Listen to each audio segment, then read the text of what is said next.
മറ്റൊരു പ്രധാന വാർത്ത കൂടി. സംസ്ഥാനത്ത് ടി.ടി.മാർക്ക് നേരെ വീണ്ടും ആക്രമണം നടന്നിരിക്കുന്നു. ബാംഗ്ലൂർ കന്യാകുമാരി ഐലൻഡ് എക്സ്പ്രസിൽ ടിക്കറ്റില്ലാതെ യാത്ര ചെയ്ത യുവാവ് ടി.ടി.മാരെ ആക്രമിച്ചു.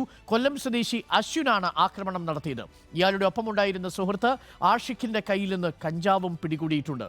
ഇരുവരെയും റെയിൽവേ പോലീസ് കസ്റ്റഡിയിലെടുത്തു. ലേബി സജീന്ദ്രൻ ചേരുന്നു കൂടുതൽ വിവരങ്ങളുമായി. ലേബി സജീന്ദ്രൻ, ഗുഡ് മോർണിംഗ്. തുടർച്ചയായിട്ട് ടി.ടി.മാർക്കെതിരെയുള്ള അതിക്രമങ്ങൾ പെരുകുന്നു. ഇന്നലെയും മെനഞ്ഞാന്നും ഒക്കെ നമ്മൾ ഈ വാർത്ത കൊടുത്തുകൊണ്ടിരിക്കുന്നത് വീണ്ടും ഒരു ആക്രമണം ഉണ്ടാകുന്നു. എപ്പോഴാണ് സംഭവം നടന്നത്?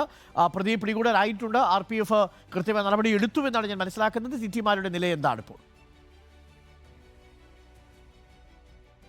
ഡോക്ടർ അരുൺകുമാർ, തുടർച്ചയായി മൂന്നാം ദിവസമാണ് ഞാൻ തന്നെ ഇത്തരത്തിൽ ടി.ടി.മാർക്ക് നേരെയുള്ള ആക്രമണം റിപ്പോർട്ട് ചെയ്തുകൊണ്ടിരിക്കുന്നത്. ഇന്ന് പുലർച്ചെ 5:30 ഈ സംഭവം. ബാംഗ്ലൂർ കന്യാകുമാരി ഐലൻഡ് എക്സ്പ്രസിൽ പുലർച്ചെ 5:30 സംഭവം. ട്രെയിൻ ഒറ്റപ്പാലത്തെത്തിയപ്പോൾ ആ ട്രെയിനിലുണ്ടായിരുന്ന ജനറൽ കമ്പാർട്ട്മെന്റിലെ TTE മനോജ് വർമ്മ, അദ്ദേഹം അവിടെ ഉണ്ടായിരുന്ന 2 യുവാക്കളോട് ടിക്കറ്റ് ചോദിച്ചു. അവർക്ക് ടിക്കറ്റ് ഉണ്ടായിരുന്നില്ല. ആ ടിക്കറ്റ് ചോദിച്ചപ്പോൾ ഇപ്പോൾ പിടിയിലായിരിക്കുന്ന കൊല്ലം സ്വദേശി അശ്വിൻ, ഈ അശ്വിൻ TTE ആക്രമിച്ച് പെട്ടെന്ന് തന്നെ പ്ലാറ്റ്ഫോമിലേക്ക് ചാടി. അപ്പോൾ ഒറ്റപ്പാലം പ്ലാറ്റ്ഫോമിൽ വണ്ടി നിർത്തിയിട്ടിരിക്കുകയായിരുന്നു.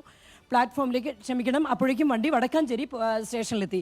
അവിടെ നിന്ന് വേഗം TTE തള്ളിയിട്ട് പ്ലാറ്റ്ഫോമിലൂടെ ഓടി. ആ സമയത്ത് TTE AC കമ്പാർട്ട്മെൻറ്റിലുണ്ടായിരുന്ന മറ്റൊരു TTE വിവരമറിയിച്ചു.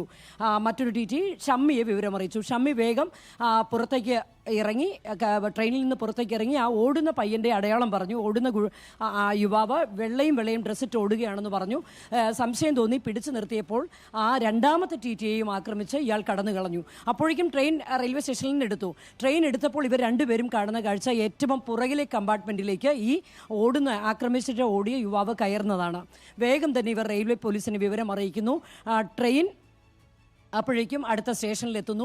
ഈ സമയത്ത് നോക്കുമ്പോഴേക്കും പോലീസ് നോക്കി പരിശോധന നടത്തിയെങ്കിലും ആ ബാക്കിലെ കമ്പാർട്ട്മെൻറ്റിൽ ഇയാളെ കാണാൻ കഴിഞ്ഞില്ല. പോലീസ് തിരികെ മടങ്ങുന്നു. ആ സമയത്ത് ഈ 2 TTമാരും ചേർന്ന് ഇവർ ഇരുന്ന ഈ യുവാവ് ആക്രമിച്ച സ്ഥലത്ത് വീണ്ടും പരിശോധന നടത്തുന്നു. അപ്പോൾ അവിടെ ഇയാൾക്കൊപ്പം ഉണ്ടായിരുന്ന മറ്റൊരു യുവാവ് ഉണ്ടായിരുന്നു. ഇയാളെ ചോദ്യം ചെയ്തപ്പോഴാണ് ഈ ഇറങ്ങി ഓടിയാൾ കൊല്ലം സ്വദേശി ആഷിഖാണെന്ന് മനസ്സിലാകുന്നത്.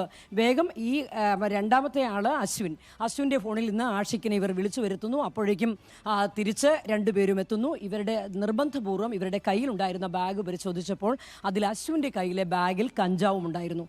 തുടർന്ന് പെട്ടെന്ന് വിവരം റെയിൽവേ പോലീസിനെ അറിയിച്ചു. ട്രെയിൻ അല്പം മുമ്പ് നോർത്ത് റെയിൽവേ സ്റ്റേഷനിലെത്തിയപ്പോൾ ട്രെയിൻ നിർത്തി റെയിൽവേ പോലീസ് എത്തി ഇവരെ 2 പേരെയും കസ്റ്റഡിയിലെടുത്തിട്ടുണ്ട്. ഇപ്പോൾ ഇവരെ 2 പേരെയും റെയിൽവേ പോലീസ് ചോദ്യം ചെയ്യുകയാണ്. അതായത് പൊന്നാനി സ്വദേശിയെന്ന് അറിയുന്നു അശ്വിൻ, കൊല്ലം സ്വദേശിയാണ് ആഷിഖ്. ഡോക്ടർ അരുൺകുമാർ, നമ്മൾ ശ്രദ്ധിക്കേണ്ട കാര്യം ഇതാണ്, TTമാർ ഒട്ടും സുരക്ഷിതമല്ല. അത് തന്നെയാണ് ഏറ്റവും പ്രധാനപ്പെട്ട കാര്യം. റിപ്പോർട്ട് ചെയ്തു. ഏറ്റവും ഒടുവിൽ അശ്വിനും ആഷിഖുമാണ് ആക്രമണം നടത്തിയിരിക്കുന്നത്. ആക്രമണം നടത്തുന്ന പലരും ലഹരിയിലും കൂടിയാണ് എന്നുള്ളതാണ് വളരെ ബുദ്ധിമുട്ടുണ്ടാക്കുന്നത്. TTമാരുടെ ജോലി ഒട്ടുമേ സുരക്ഷിതമല്ലാത്ത അവസ്ഥയിലേക്ക് മാറിയിരിക്കുന്നു.